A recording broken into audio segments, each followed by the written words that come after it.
Bom, vamos lá, já demos 5 minutinhos de tolerância. Bom dia, Jéssica, bom dia, Brenda, que chegaram depois, sejam bem-vindas. Hoje nós vamos falar sobre a primeira entrevista, estamos aí na nossa aula 9, então dando prosseguimento, né, aquele artigo da semana passada em qual a gente discutia o processo de atendimento. Hoje a gente vai aprofundar mais algumas questões sobre o início do atendimento dentro da perspectiva da Gestalt terapia. Então, a primeira entrevista dentro da psicologia é um dos momentos mais importantes num trabalho psicoterapêutico, né? É o momento onde a gente vai estabelecer o vínculo ou não com aquele cliente que vai nos procurar.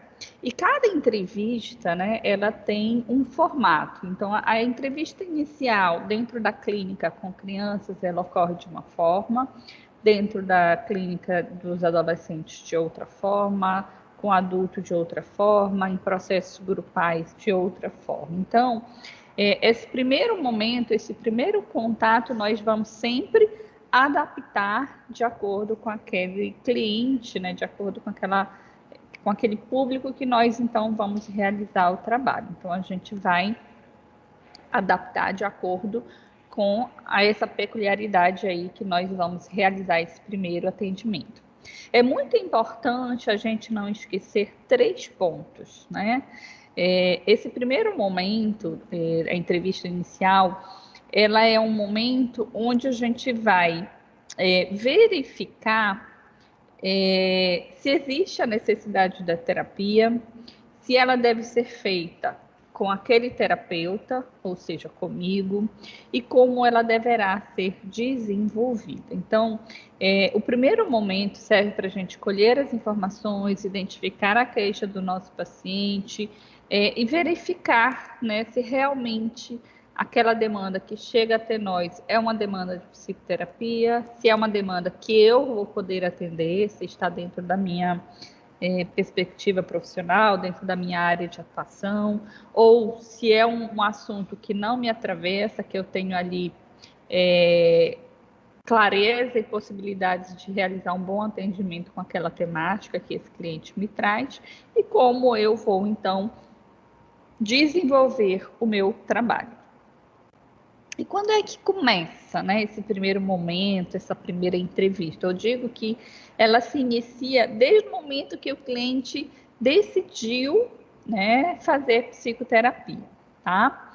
Então, ainda quando o terapeuta está muito longe, no momento em que o cliente recebe uma indicação ou quando se decide procurar a terapia para lidar com as questões que estão lhe afligindo. Então, nesse momento, o cliente ele já começa a ter diversas fantasias, né, sobre como poderá ser esse primeiro encontro, quem é essa pessoa que vai atender. Ele vem com ele elabora muitas expectativas de que aquela pessoa vai resolver o problema dele, né?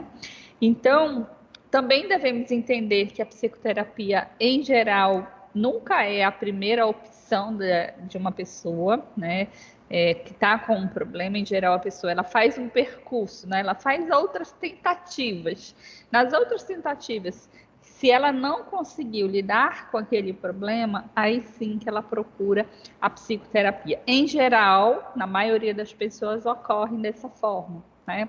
Então, as pessoas recorrem a livros de autoajuda, pedido de socorro com amigos, né? Ou autoridades religiosas ou médicas, né? Então, elas buscam ali soluções mágicas que tragam pouca ou nenhuma dor, né? E a gente sabe que o processo de psicoterapia, ele é um processo que ele vai exigir muito daquela pessoa, né? É um processo dolorido, é um processo onde essa pessoa vai ter que estar disposta a passar pela dor para depois ela realmente ter, né, saber lidar com aquele problema que lhe aflige, né, e conseguir dentro do processo evoluir, né, e proporcionar ali o seu crescimento.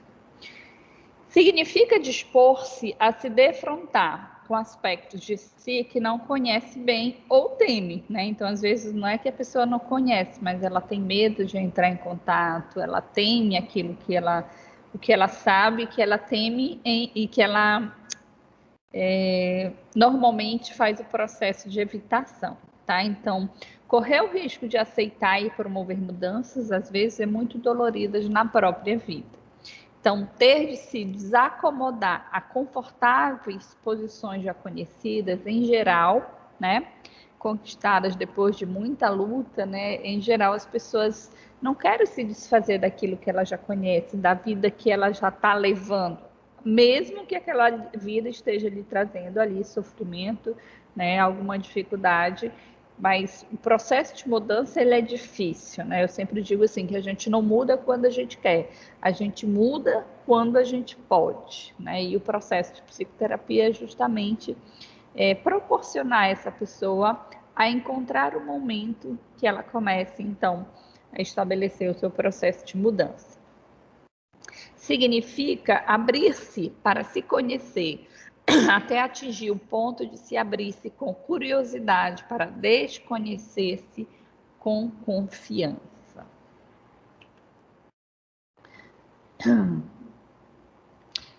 Significa propor-se a se flexibilizar de tal modo que possa ampliar o diálogo sempre necessário entre a mudança e a permanência no modo de ser e de viver, de modo que as permanências não enrijecidas sustentem as mudanças atualizadoras, né? Então, dentro da perspectiva da Gestalt, o que vai justamente proporcionar a mudança é a pessoa adquirir novos hábitos, ela sair daquela forma rígida, daquela forma enrijecida, daquela modo habitual de se comportar, para que ela alcance uma nova forma, né? Ela então saia do que ela está acostumada, ela saia do hábito, então ela vai então se atualizar, né? Sair daqueles hábitos que não funcionam mais, aquela velha forma de se comportar que não serve mais aquele contexto e a aprender, né, a desenvolver novos comportamentos, novas habilidades, se atualizar, né? Então,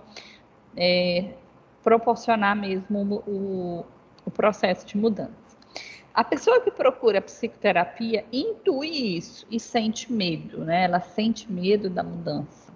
Por isso, precisa de coragem, é o combustível nutridor da terapia e da vida, né? Então, para fazer psicoterapia, a pessoa tem que ter coragem, porque ela vai precisar sair da sua zona de conforto. 3 caminhos mais comuns para o primeiro agendamento, né? Em geral, o terapeuta tem uma secretária que vai agendar os seus atendimentos, que vai organizar a sua agenda. O terapeuta tem uma secretária eletrônica que pode anotar os recados, depois o terapeuta retorna, né? Ou o próprio terapeuta atende ao telefone e faz os seus próprios agendamentos. E hoje a gente tem muito também pelo WhatsApp, né? O cliente manda mensagem para a gente e quando a gente está fora de um atendimento, a gente está disponível, a gente retorna e faz os agendamentos, né? E conversa ali o cliente. É sempre muito bom é sempre importante, na verdade, a gente ter tempo para o nosso cliente. Então, se o telefone toca e eu estou entre uma consulta e outra, não é interessante a gente atender telefone, porque esse cliente pode sentir que eu estou com pressa, que eu não estou dando atenção para ele. Em geral, uma ligação ela não pode ser rápida e breve. Então, eu aconselho que se você vai atender telefone, você organize os seus horários de atendimento para depois de um horário que você não esteja atendendo, que realmente você esteja livre, para que o cliente realmente ele não sinta, né, que você está correndo ali para falar com ele. Então, o primeiro contato com o cliente vai ser via telefone, e isso precisa, né, ser um contato onde a gente esteja ali tranquilo, disponível para o nosso cliente, tirar as dúvidas que porventura ele possa ter, né? E se eu não posso atender, então é melhor eu retornar depois, no momento que eu estou mais tranquilo, ok? Então, nada de pressa, nada de chamadas entre uma sessão e outra, né? Então, é melhor a gente ligar depois, né? Com calma, tranquilo, do que atender de forma correndo, com pressa, e o cliente ter essa sensação, né, de que a gente não está dando atenção para ele. Questão financeira, né? Então, como pode ser fundamental para a consecução de uma terapia, diversos terapeutas preferem não cobrar a primeira entrevista, né? Então, como é que ocorre? Cobra ou não cobra essa primeira entrevista? Eu, particularmente, eu cobro, porque é um trabalho como outro qualquer, né? A gente vai fazer todo o levantamento da história de vida daquele cliente, estabelecer aquela queixa, né? Eu vou estar disponibilizando ali o meu tempo e ele precisa ser remunerado por aquele atendimento, por mais que seja o primeiro atendimento e que a gente vá ainda iniciar o processo. Mas já é um trabalho, já é um atendimento, tá? Mas tem terapeutas que, nesse primeiro encontro, acabam não cobrando, cobra a partir da segunda sessão, tá? Mas eu, particularmente, aconselho a gente cobrar desde a primeira consulta. Tá? Eu não acho legal não cobrar essa primeira consulta. O profissional deve ter uma flexibilidade que possibilite escolher a cada caso a melhor postura, mas é necessário uma postura padrão, referencial e não rígida. O que quer dizer isso? O valor do nosso atendimento. A gente deve ter um valor padrão, né? Quanto que vale a minha consulta? Então, a gente vai lá dentro do CFP, dá uma olhadinha na tabela de atendimento psicológico, ele vai colocar lá o valor mínimo, o médio e o máximo, né? O que eles chamam de superior. Então, dentro daquele valor estabelecido pelo conselho, qual vai ser o valor da minha consulta? É importante que eu tenha uma noção de precificação, né? Quando a gente cobra pelo valor da consulta, a gente está cobrando pelo espaço que a gente aluga, ou se eu tenho sala própria, ou se eu alugo, ou se eu subloco, materiais que eu vou utilizar. Então, tudo precisa ser contabilizado para que a gente tenha uma noção de valor, porque senão você pode estar cobrando valor que você não vai ter retorno nesse teu atendimento. Mas é importante que você tenha um parâmetro. O que quer dizer isso? Né? A cada cliente eu cobro um valor diferente. Isso é complicado, né? É importante que a gente tenha um padrão, um valor de consulta, mas que ela não seja rígida, né? Então, digamos, a gente pode combinar, olha, o primeiro valor da sessão é X.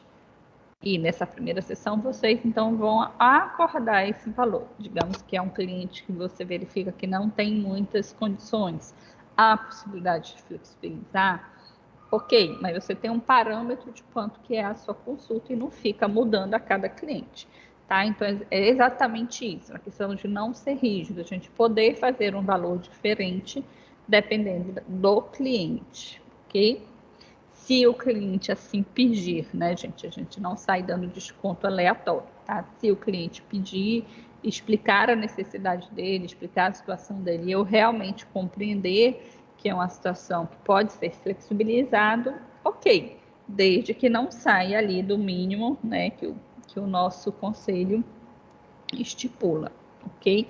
Porque senão a gente está desvalorizando o nosso trabalho, desvalorizando a nossa classe, né? Então é importante que a gente tenha essa consciência do zelo pela nossa classe.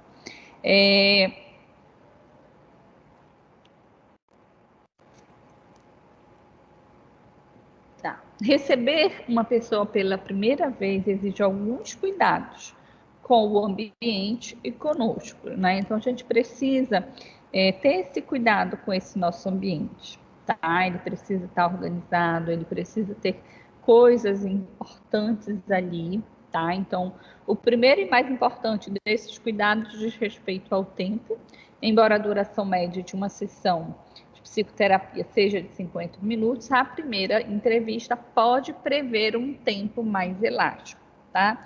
Então, quando é cliente de primeira vez, é importante que a gente não marque um cliente atrás do outro, a gente dê um certo intervalo, que pode ser que na primeira sessão a gente precise levar um pouquinho mais de tempo, né? A gente não sabe como é a demanda que aquele cliente vai trazer, né? Então, a gente vai ouvir, fazer a anamnese, vai ouvir a queixa, vamos fazer o nosso contrato com aquele cliente. Então, são coisas que podem levar um pouco mais de tempo, ok?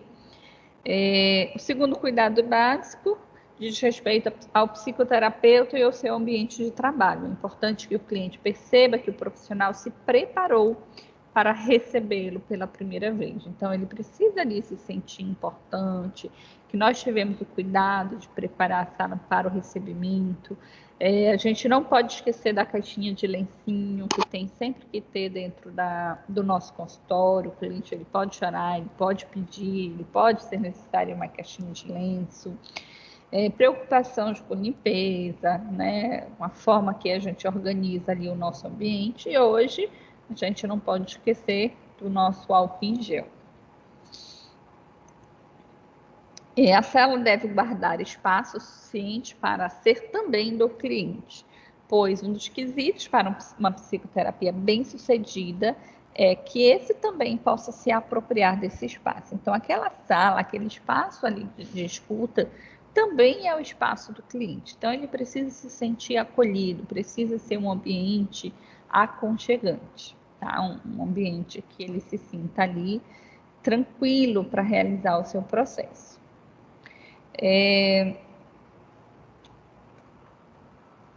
Bom, o processo psicoterapêutico como um todo se sustenta, em especial, através da relação terapêutica e da compreensão diagnóstica. Então, a relação terapêutica, o estabelecimento do vínculo, do rapport, ele é super importante para que esse processo ele flua, né? Ou seja, para que ele aconteça. Sem estabelecimento de vínculo, essa relação provavelmente não vai fluir, vai ficar engessada.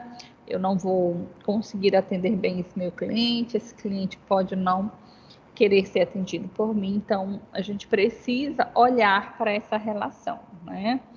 E a compreensão diagnóstica, que a gente já vem falando em algumas sessões, ela também precisa ocorrer da melhor forma para que o processo ele evolua. Busca da postura de não procurar para poder encontrar. É preciso que o terapeuta, num primeiro momento, esvazie-se o mais possível diante de seu novo cliente, a ponto de se abrir para se surpreender com ele. O que quer dizer isso? Para que a gente não vá para esse primeiro momento tentando ter preconcepções a respeito desse nosso cliente, tentando ter ideias do problema dele. Não, que a gente se esvazie, esteja ali numa postura de curiosidade, né, de estar ali para conhecer a história de vida daquele nosso cliente, né? Então, por exemplo, quando o cliente me liga e ele já quer adiantar o assunto pela sessão, né, eu já digo, não, eu prefiro que você me conte isso no nosso primeiro encontro, né? Para que eu justamente esteja ali naquele primeiro momento com aquela escuta para aquele momento, não é por telefone, né? Por telefone a gente vai verificar o horário de atendimento, às vezes o valor que a pessoa já quer saber antes de ir, a gente precisa antecipar, né? Não dá para alguém ir para uma consulta sem saber o valor, é importante que se ele pergunte a gente diga. Mas a questão da queixa, né? A gente vai ouvir lá no consultório, ok? Olhar com interesse para essa pessoa que chega, deixar-se impressionar-se por ela, sem a priori procurar possíveis patologias ou potenciais, né, ainda não desenvolvidos. Sem ter um roteiro prévio para a entrevista, afinal, a condução do processo é feita pelo cliente, não pelo terapeuta. Né? Nós estarmos ali, né, inteiro para aquele momento, né? Sentar com ideias preconcebidas do que esse meu cliente tem ou que ele não tem, se ele tem uma patologia, se ele não tem, né? Então, a gente estar ali para aquele momento. Quando coloca aqui essa questão do roteiro prévio, né, de não se ter um roteiro prévio, eu costumo dizer assim, a gente não pode ir sem nada estruturado. A gente precisa ter, sim, um roteiro de uma anamnese. Isso não quer dizer que lá no momento eu vou estar lendo, né? Mas quer dizer que eu tenho que ter uma linha de raciocínio do que eu preciso saber neste primeiro momento, mas algo não rígido, né? Eu tenho uma linha e vou desenvolvendo as minhas perguntas em cima daquilo que esse meu cliente vai trazendo. Então, é nesse sentido. Não quer dizer que eu vá para para um atendimento sem ter nada na cabeça, né? Não, não é isso. A gente precisa ter sim, né? Mas algo flexível e nada muito rígido, onde a gente vai adaptando de acordo com aquela demanda que vai se apresentar até mim. Mesmo tendo uma abordagem que norteia seu olhar, o terapeuta é, em última instância, um indivíduo ferido diante de outro indivíduo ferido. Um ser humano diante de outro ser humano. Uma pessoa que se dispõe a verificar se pode ajudar profissionalmente a outra, né? Onde a gente vai fazer aquela escuta, né? Esse meu cliente está ferido, esse meu cliente está com uma dor, né? Nós também temos as nossas dores, ninguém é terapeuta do nada, né? Eu sempre digo, a gente teve sempre um motivo que nos levou a querer ser terapeuta. Em geral, esse motivo também tem uma dor, né? Então, nós somos ali 2 seres humanos que estamos estabelecendo um encontro onde eu vou ouvir essa demanda e vou verificar se essa demanda eu posso ajudar o meu cliente. No caso de ser uma demanda que eu não posso ajudar o meu cliente, eu vou encaminhar para outro colega que possa atender esse meu cliente. O cliente procura um especialista e precisa encontrar, antes de tudo, um ser humano. Então, a abordagem da Gestalt terapia, ela é uma abordagem também dentro da perspectiva humanista, né, onde a gente precisa estar ali como humano, e não numa relação profissional seca, né? Ela precisa ter humanidade, precisamos ter empatia, precisamos ter ali o relacionamento, né? Estabelecer um bom vínculo com esse nosso cliente. Trata-se, sem dúvida, de um especialista, de um estudioso, né, com conhecimentos técnicos e teóricos, né, que possa colocar a serviço do seu cliente. No entanto, o terapeuta não tem certeza, a princípio, de que o seu serviço e seu arsenal teórico serão úteis para aquele que o procura. A única crença que um terapeuta pode ter no começo é de que somente um ser humano pode acolher outro ser humano em momentos de intensa angústia, de sofrimento ou de impasses paralisantes, né? Então, a gente precisa ter empatia pela dor daquele nosso cliente, se sensibilizar com aquela dor, se sensibilizar com a história dele, né? Então, se eu não me sensibilizo, se eu não tenho empatia com a história daquele meu cliente, então eu preciso rever essa minha prática, né? Então, a gente